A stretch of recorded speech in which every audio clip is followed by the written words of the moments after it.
Hello বন্ধুরা, আজকের মুভিতে আমরা দেখতে চলেছি 2024-এর একেবারেই নতুন মুভি বিকিপারের গল্পটা। এই মুভিতে অভিনয় করেছেন এক পপুলার অ্যাক্টর জেসন স্ট্যাথম, যিনি এই মুভিতে অ্যাডাম ক্লের ভূমিকায় অভিনয় করেছেন।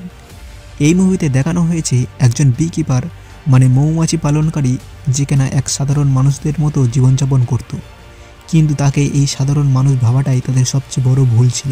কারণ সে কোনো মৌমাছি পালনকারী বিকিপার ছিল না, বরং বিকিপার ছিল একটা গুপ্ত ভয়ঙ্কর সংস্থার নাম, যেটাকে অ্যাডাম ক্লে অপারেট করত। যারা এটার ব্যাপারে জানতো তারা তো তার রাস্তা থেকে সরে যায়, কিন্তু যারা জানতো না তারা নিজেদের জীবন হারায়। তো চলুন আর দেরি না করে পুরো গল্পটা জানা যাক।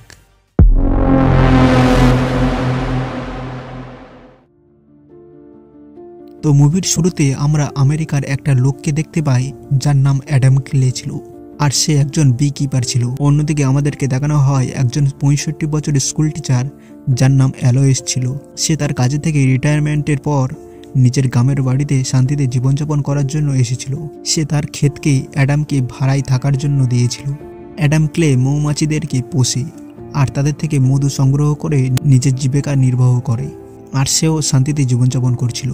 অ্যালোয়েস ক্লের মধ্যে নিজের মৃত ছেলেকে দেখতে পেত, আর সেই জন্য সে ক্লের প্রচুর খেয়াল রাখত। অ্যালোয়েসের কাছ থেকে একটা কমপ্লেন পাওয়ার পর ক্লে অ্যালোয়েসের ঘরে মৌমাছিদের চাকগুলোকে সংগ্রহ করতে আসে। এরপর সেগুলোকে ধরার পর ক্লে তার কাছে এসে বলে, আমি আপনার কথা মতো সমস্ত মৌমাছিদেরকে বন্দি করে ফেলেছি, আর এখন এগুলোর থেকে আমি মধু সংগ্রহ করব। আর আমার মনে হয় যে এখানে আরও অনেক মৌমাছিরা আসতে চলেছে, তো সেই জন্য আমি খেতে মেশিন লাগিয়ে দিয়েছি। এরপর অ্যালোয়েস তাকে ধন্যবাদ জানায় আর তাকে ডিনারের জন্য ইনভাইট করে। এরপর ক্লে তাকে বলে, ঠিক আছে, রাতে আমি আপনার জন্য মধুও সঙ্গে করে নিয়ে আসব। আর আপনার চ্যারিটির কাজটা খুবই প্রশংসনীয়। আপনি যেভাবে গরিব লোকেদেরকে বিনা পয়সায় লেখাপড়া শেখাচ্ছেন সেটা খুবই ভালো লেগেছে আমার। যেটার উত্তরে অ্যালোয়েস বলে, অনেক ধন্যবাদ পুত্র। যেটার পর ক্লে গ্যারেজে এসে তার কাজে লেগে যায়। ক্ষেতের মধ্যে আগে থেকেই পেতে রাখা মৌমাছির বাক্সগুলির মধ্যে থেকে সে মধু সংগ্রহ করতে শুরু করে। আর অন্যদিকে অ্যালোয়েস তার ঘরে ফিরে যায় আর ল্যাপটপে সে চ্যারিটির কিছু কাজ করতে শুরু করে দেয়। তখনই হঠাৎ তার ল্যাপটপে এক ধরনের সফটওয়্যার ভাইরাস অ্যাটাকের ওয়ার্নিং দেখতে পাওয়া যায়, যেটার ফলে সে সেই ওয়ার্নিংয়ের মধ্যে দেওয়া একটা নম্বরে কল করে আর তাদেরকে বলে, আমার ল্যাপটপে এক ধরনের ভাইরাস এসে গিয়েছে, যেটার ফলে আমার ল্যাপটপ কোনো কাজ করছে না। আর আমার তো এখন অনেক বয়স হয়ে গিয়েছে, সেজন্য আমি এই সবের ব্যাপারে ততটা কিছু জানি না। যেখানে অন্যদিকে তার সাথে ফোনে যারা কথা বলছিল তারা স্ক্যামার ছিল, যারা ঠিক এমনই বয়স্ক মানুষদেরকে বেছে বেছে তাদেরকে ঠকিয়ে তাদের ব্যাংক অ্যাকাউন্ট ফাঁকা করে দিত। এখন অ্যালোয়েসের সাথে যে কথা বলছিল তার নাম মিকি ছিল। সে তাকে জানায় যে আপনার ল্যাপটপটা এখন যে ভাইরাসে আক্রান্ত হয়েছে সেটা খুবই ভয়ঙ্কর, যেটার ফলে আপনার ল্যাপটপের মধ্যে সমস্ত ডেটা ডিলিট হয়ে যেতে পারে। কিন্তু আপনি চিন্তা করবেন না, আমরা আজ তো আপনাকে সাহায্য করার জন্য। আপনাকে শুধু একটা অ্যাপ ডাউনলোড করতে হবে। এরপর যখন অ্যালোয়েস অ্যাপটা ডাউনলোড করে তখন মিকি তার ল্যাপটপটাকে নিজের কন্ট্রোলে নিয়ে নেয়। এরপর সে এবং তার সমস্ত স্টাফ দেখে যে এই বৃদ্ধ মহিলাটার অ্যাকাউন্টে $2 মিলিয়ন আছে। এরপর মিকি তার স্টাফদেরকে বলে, আজ আমি তোমাদেরকে স্ক্যাম কিভাবে করতে হয় সেটা শেখাবো, শুধু দেখতে থাকো। এরপর সে অ্যালোয়েসের অ্যাকাউন্টে $50,000 পাঠায় আর তাকে বলে, ম্যাডাম, ভুল করে আমাদের অ্যাকাউন্টের টাকা আপনার অ্যাকাউন্টে চলে গিয়েছে, প্লিজ আমাকে সেটা ফিরিয়ে দিন। এরপর অ্যালোয়েস যখন তার অ্যাকাউন্ট চেক করে তখন সে দেখে যে সত্যি তার অ্যাকাউন্টে $50,000 চলে এসেছে। এরপর যখন সে সেই টাকাটা ফিরিয়ে দেওয়ার জন্য ব্যাংকের পাসওয়ার্ড দেয় তখন হঠাৎ সেই অ্যাপের কারণে তার পুরো সিস্টেম হ্যাক হয়ে যায় আর তার ল্যাপটপ পুরোপুরিভাবে বন্ধ হয়ে যায়। যেখানে অন্যদিকে মিকি আর তার টিম সেলিব্রেট করতে শুরু করে দেয়, কারণ আজ তারা অনেক বড় অঙ্কের টাকা স্ক্যাম করতে পেরেছিল। এরপর যখন অ্যালোয়েসের ল্যাপটপ আবারও অন হয় তখন সে প্রচুর অবাক হয়ে যায়, কারণ তার অ্যাকাউন্ট এখন শূন্য হয়ে গিয়েছিল। ঠিক তখনই তার ব্যাংক থেকে মেসেজ আসে যে তার অ্যাকাউন্টের সাথে এখন স্ক্যাম হয়ে গিয়েছে। এটা দেখার পর বৃদ্ধ মহিলাটা প্রচুর ভেঙে পড়ে। এরপর রাতে ক্লে অ্যালোয়েসের ঘরে আসে তাকে মধু দেওয়ার জন্য। তখনই ঘরের সমস্ত লাইট অফ থেকে তার কিছু গন্ডগোল আছে বলে মনে হয়, সেই জন্য সে এখন ঘরের মধ্যে থেকে একটা ছুরি তুলে নেয় আর অ্যালোয়েসের রুমের দিকে যেতে শুরু করে। তখনই হঠাৎ তার পিছনে থেকে এমা তাকে ধরে ফেলে, যে কিনা অ্যালোয়েসের মেয়ে ছিল। এমা একজন পুলিশ অফিসার ছিল। এরপর রুমের লাইট চালানোর পর তারা লক্ষ্য করে যে অ্যালোয়েস এখন আর বেঁচে নেই, যেটার ফলে এমা প্রচুর দুঃখী হয়ে যায় আর সে সন্দেহ করে যে ক্লেই তার মাকে খুন করেছে। এরপর যখন সেখানে তার অন্য সাথীরা এসে পৌঁছায় তখন তারা তাকে জানায় যে তোমার মায়ের ডেড বডিকে দেখে সুসাইড কেস বলে মনে হচ্ছে। এরপর এমা ক্লেকে জিজ্ঞাসা করে যে তুমি আমার মায়ের ঘরে কি করছিলে। তখন সে বলে যে আমি হলাম একজন বি কিপার, আর আমি এখানে তোমার মাকে মধু দিতে এসেছিলাম। এরপর এমা যখন ক্ষেতের দিকে যায় তখন সে সেখানে থাকা মৌমাছির বক্সগুলোকে দেখতে পায়। তারপর যখন সে ল্যাপটপ চেক করে তখন সে তার মায়ের সাথে স্ক্যাম হওয়ার ঘটনার ব্যাপারে জানতে পারে, যেটার ফলে সে এখন বুঝতে পারে যে ক্লে সত্যি কথা বলছিল, সে নিরপরাধ ছিল। পরের দিন সে ক্লের কাছে যায় তার কাছে ক্ষমা চাওয়ার জন্য, যেখানে ক্লে তাকে বলে কোনো ব্যাপার না। এরপর এমা তাকে নিজের ঘরে নিয়ে আসি আর তাকে জিজ্ঞাসা করে, আমার মা কি তোমাকে কিছু বলেছিল যে তার সাথে টাকার স্ক্যাম হয়েছে? সেই টাকাগুলো চ্যারিটির জন্য ছিল, যেগুলোকে আমার মা একটু একটু করে সেভিংস করে জোগাড় করেছিল। এই স্ক্যামটা ওমা নামের একটা কোম্পানি করেছে, আর এমনই আরও অনেক কোম্পানি আছে যারা এইভাবেই লোকেদের সাথে স্ক্যাম করে তাদের সমস্ত সেভিংস লুটে নেয়। এগুলো সব অনলাইন ফ্রড কোম্পানি। ক্লে তাকে বলে, না, উনি তো আমাকে এটার ব্যাপারে কিছুই বলেনি, কিন্তু হ্যাঁ, আপনার মা খুবই ভালো মনের মহিলা ছিলেন, ওনার এমন ভালো কাজের জন্যই দুনিয়াতে মনুষ্যত্ব বেঁচেছিল। এরপর সে একটা স্যাটেলাইট ফোন বের করে আর একটা সিক্রেট এজেন্সিতে কল করে তাদেরকে সেই স্ক্যামের ব্যাপারে সব কিছু ডিটেলস বলে সেই কোম্পানির ব্যাপারে খোঁজ করার কথা বলে। এরপর একটা এজেন্ট তাকে সেই উমা কোম্পানির অ্যাড্রেস দিয়ে দেয়। পরের দিন ক্লে সেই কোম্পানির বিল্ডিংয়ে পৌঁছে যায়, কিন্তু গার্ড তাকে বাধা দেয় আর তাকে ভিতরে প্রবেশ করতে দেয় না। তারপর সে তাদের দুজনকে মেরে বিল্ডিংয়ের মধ্যে প্রবেশ করে। সে দেখে যে সেখানে প্রচুর স্টাফ ছিল যারা এখন অ্যালয়েসের মতোই অনেক লোকেদের সাথে স্ক্যাম করছিল। এরপর ক্লে সেখানে পেট্রোলের ক্যান দুটোকে রেখে সবাইকে বলে, আমার কথা শোনো সবাই, কিন্তু কেউ তাকে কোনো গুরুত্ব দেয় না, যেটার ফলে সে এখন একটা লোককে প্রচুর মারে আর সবাইকে বলে, সবাই আমার সাথে বলতে থাকো যে আমরা আর কোনোদিনও কারোর সাথে স্ক্যাম করব না। আর যেহেতু এখন সমস্ত লোক খুব ভয় পেয়েছিল সেজন্য সবাই তেমনটা বলতে শুরু করে। এরপর ক্লে সমস্ত জায়গায় পেট্রোল ঢালতে শুরু করে আর সবাইকে এখানে থেকে পালাতে বলে, কারণ সে এখন এই জায়গাটাকে জ্বালিয়ে দিতে চলেছিল। আর ঠিক তখনই মিকি তার সমস্ত গুন্ডাদেরকে নিয়ে সেখানে এসে পড়ে। তারপর ক্লে সেই গুন্ডাদেরকে প্রচুর মারে আর তারপর সে সেই জায়গায় একটা বম ফিট করে। এরপর সে মিকিকে বলে, তোমার মধ্যে কোনো মনুষ্যত্ব জ্ঞান আছে না নেই? তুমি নিষ্পাপ লোকেদের থেকে তাদের কষ্টের টাকা লুট করে নাও, কিন্তু আজকের পর থেকে তুমি এমনটা কখনো করতে পারবে না। এই বলে সে সেখানে থেকে চলে যায় আর তার পিছু পিছু মিকিও পালিয়ে যায়, কারণ সেখানে বম ব্লাস্ট হতে চলেছিল। তাদের সেখানে থেকে বেরিয়ে আসার পর বিল্ডিংয়ে একটা বিশাল বড় ব্লাস্ট হয়, যেটার ফলে ওমা কোম্পানি ধ্বংস হয়ে যায়। এরপর মিকি এটার ব্যাপারে তার বসকে জানায়, যার নাম ম্যাট ছিল। ম্যাট তাকে জিজ্ঞাসা করে যে সে একাই কিভাবে আমাদের পুরো কোম্পানিকে ধ্বংস করে দিতে পারে আর সে কেনই বা এমনটা করেছে, যেটার উত্তরে মিকি বলে, ওই লোকটা কোনো সাধারণ লোক নয়, সে খুবই বিপজ্জনক ছিল, আর আমার মনে হয় আমরা হয়তো তার সাথে কোনো স্ক্যাম করেছিলাম, যেটার বদলা নেওয়ার জন্য সে এমনটা করেছে। তখন ম্যাট তাকে বলে যে কিন্তু আমরা তো শুধুমাত্র এই স্ক্যাম বয়স্ক লোকেদের সাথে করি, আর সে তো ইয়াং ছিল। এখানে মিকি তাকে বলে, আমি সেটা তো জানি না যে সে এটা কার জন্য করেছিল, কিন্তু সে তার পরিচয় এক বি কিপার বলেছিল। এরপর ম্যাট তাকে বলে, তুমি লাস্টের কিছু স্ক্যামগুলোকে ট্র্যাক করো, সেই লোকটা হয়তো তাদের মধ্যে কোনো একজনের সম্পর্কের মধ্যে হবে, তুমি তাকে খুঁজে বের করো আর তাকে শেষ করে দাও। আমি তোমার কাছেই আমার কিছু লোক পাঠাচ্ছি সাহায্য করার জন্য। অন্যদিকে এমা ধ্বংস হয়ে যাওয়া সেই বিল্ডিংয়ে তদন্ত করার জন্য গিয়ে পৌঁছায়। তখনই তাকে একজন অফিসার বলে, এখানে যে সমস্ত লোকেরা কাজ করতো তারা সবাই ফ্রড ছিল আর তারা হ্যাকিংয়ের কাজ করতো বলে জানা যাচ্ছে। এরপর মিকি তাদের সার্ভার থেকে ইনফরমেশন বের করে চেক করতে করতে অ্যালয়েসের ঘরের সামনে এসে দাঁড়ায়। মিকি বলে, আমার মনে হয় এত বড় কাজ এই বৃদ্ধ মহিলার দ্বারা সম্ভব নয়। ঠিক তখনই তারা সেখানে ক্লের গাড়িটাকে দেখতে পায়, যেটা সেই বিল্ডিংয়ের সামনে দাঁড়িয়েছিল। তাকে দেখার পর মিকি বুঝতে পারে যে এটা সেই লোকটা হবে। এরপর ক্লে যখন সেখানে থেকে চলে যায় তখন তারা ক্লের সমস্ত মৌমাছির বক্সগুলোকে ধ্বংস করে দেয় আর তারপর তারা ক্লের ফ্যাক্টরির মধ্যে ঢুকে পড়ে। এরপর তারা যখন আলাদা আলাদা হয়ে ক্লেকে খুঁজতে শুরু করে তখন ক্লে তাদেরকে একে একে মেরে ফেলতে শুরু করে। এটা দেখার পর মিকি খুব ভয় পেয়ে যায়, কিন্তু তখনই ক্লে তার সামনে এসে তার আঙুল কেটে দেয়। অন্যদিকে এমা খবর পায় যে তার বাড়িতে আগুন লেগে গিয়েছিল। এরপর আর সময় নষ্ট না করে এমা দৌড়ে সেখানে পৌঁছে যায়। সেখানে গিয়ে দেখে যে ক্লের গ্যারাজে আগুন লেগে সমস্ত জায়গা পুরোপুরিভাবে নষ্ট হয়ে গিয়েছে। অন্যদিকে মিকি নিজের জীবন বাঁচিয়ে সেখানে থেকে পালিয়ে আসে। এরপর সে এইসব ঘটনার ব্যাপারে জানানোর জন্য ম্যাটকে কল করে। সে তাকে বলে, সেই লোকটা আমার একটা হাতের সব আঙুল কেটে দিয়েছে। এখানে ম্যাট তার নাম জিজ্ঞাসা করে। এখানে মিকি তাকে আর কিছু বলতে যাবে, ঠিক তখনই ক্লে সেখানে এসে পড়ে। এরপর সে মিকিকে নিজের গাড়ির সাথে বেঁধে গাড়িটাকে ব্রিজ থেকে নিচে ফেলে দেয়, যেটার ফলে মিকি মারা যায়। এরপর ক্লে মিকির ফোনটা তুলে নেয় আর ফোনের উপরে থাকা লোকটার নাম জিজ্ঞাসা করে। ম্যাট তার নাম বলে না, বরং সে তাকে হুমকি দিতে শুরু করে। তখন ক্লে তার ভয়েস শুনে আন্দাজ করে নেয় যে সে কোনো 28 থেকে 30 বছরের ছেলে হবে। এরপর ক্লে তাকে বলে, এবারে তোর পালা, আমি শীঘ্রই তোর কাছে আসছি। এরপর ক্লে তার ফোন কেটে দিয়ে মিকির গাড়ি নিয়ে সেখানে থেকে চলে যায়। অন্যদিকে ম্যাট তার সিকিউরিটি চিফ ওয়্যারলেসের সাথে দেখা করে, যে একজন রিটায়ার CIA এর হেড ছিল আর নিশ্চয়ই তার অনেক ক্ষমতা ছিল। কিন্তু তারপর ওয়্যারলেস যখন জানতে পারে যে এই লোকটা ম্যাটকে হুমকি দিয়েছে সে একজন বিকিপার, তখন সেও খুব ভয় পেয়ে যায়। সে ম্যাটকে বলে, তুমি নিশ্চয়ই খুব বড়সড় একটা খারাপ কাজ করেছো, যার জন্য সে তোমাকে এখন ছাড়বে না।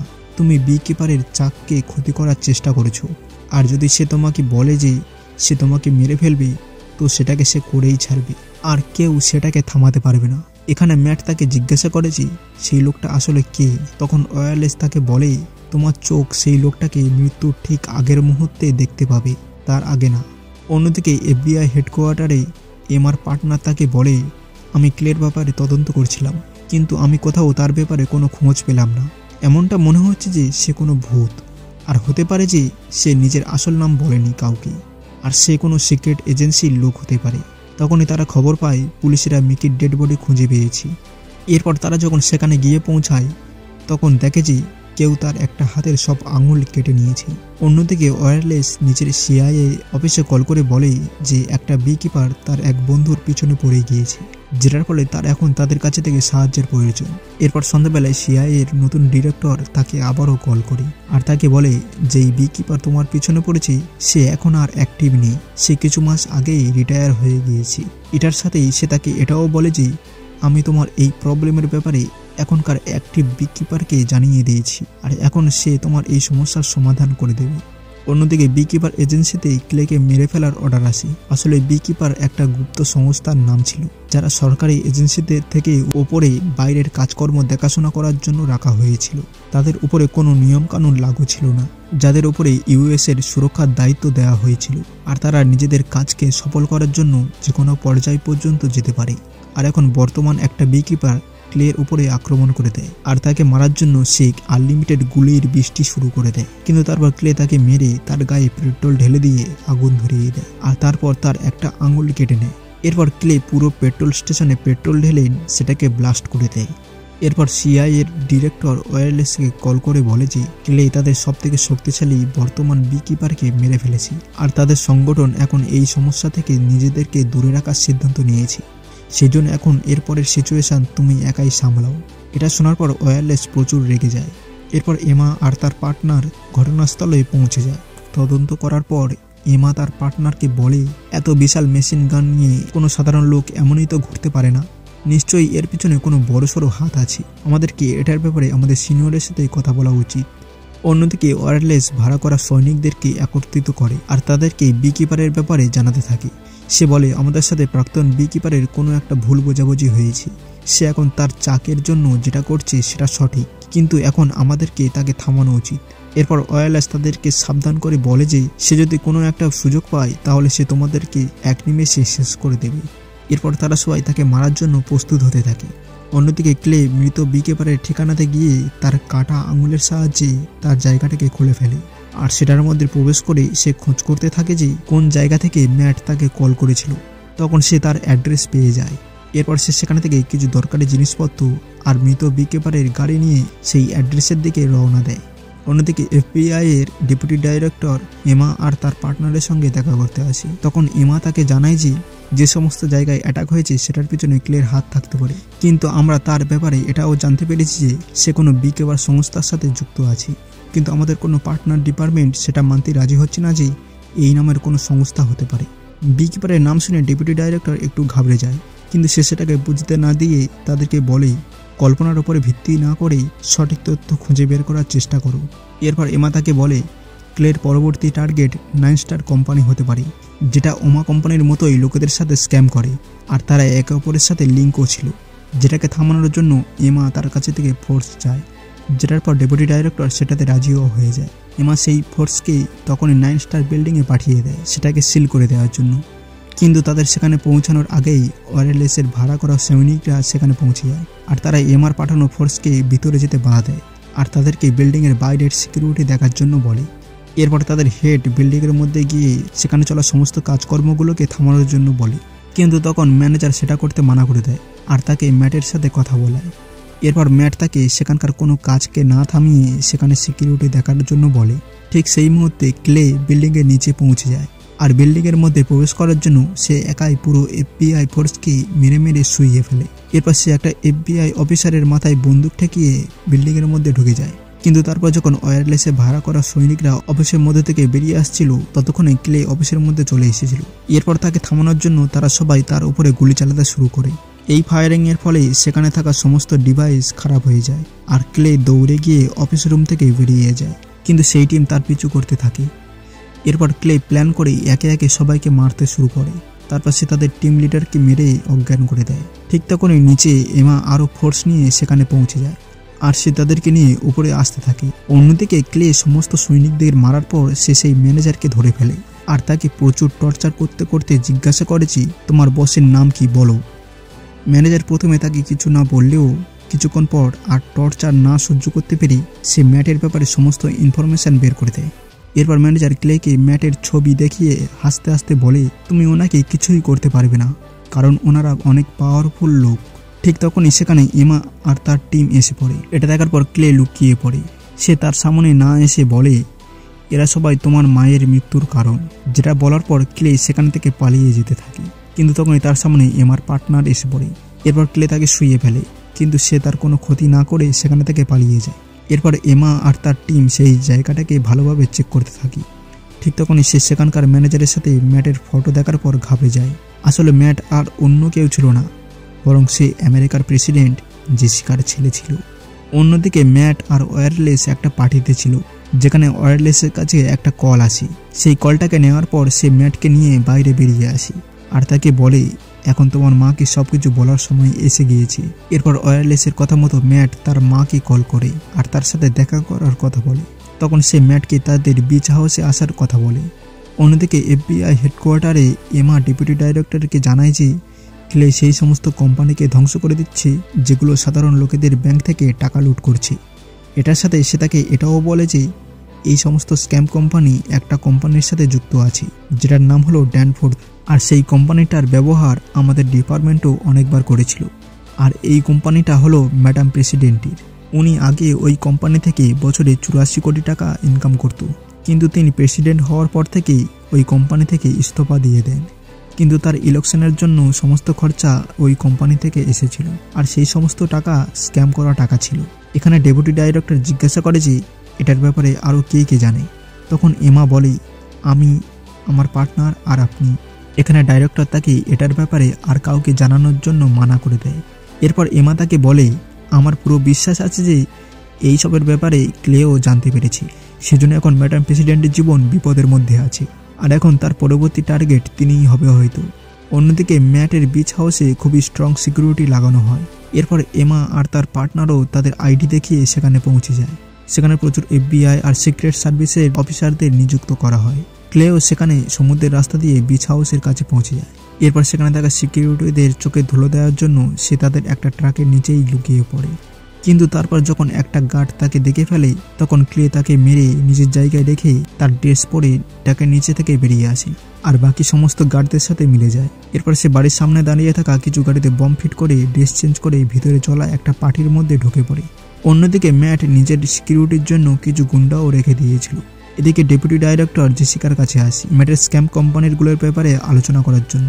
সে জেসিকা আর ম্যাটকে আলাদা একটা রুমে নিয়ে আসে আর তাকে ড্যানফোর্থের নিচে যে সমস্ত কোম্পানি যুক্ত ছিল তাদের ব্যাপারে সবকিছু বলে, যে তারা কিভাবে ড্যানফোর্থের সার্ভারকে ইউজ করে সাধারণ লোকেদের ব্যাংক অ্যাকাউন্ট ফাঁকা করে দিচ্ছিল। তখন ম্যাট তাকে জানায় যে আমি শুধুমাত্র সেই সব কোম্পানিগুলোতে ইনভেস্ট করেছি মাত্র।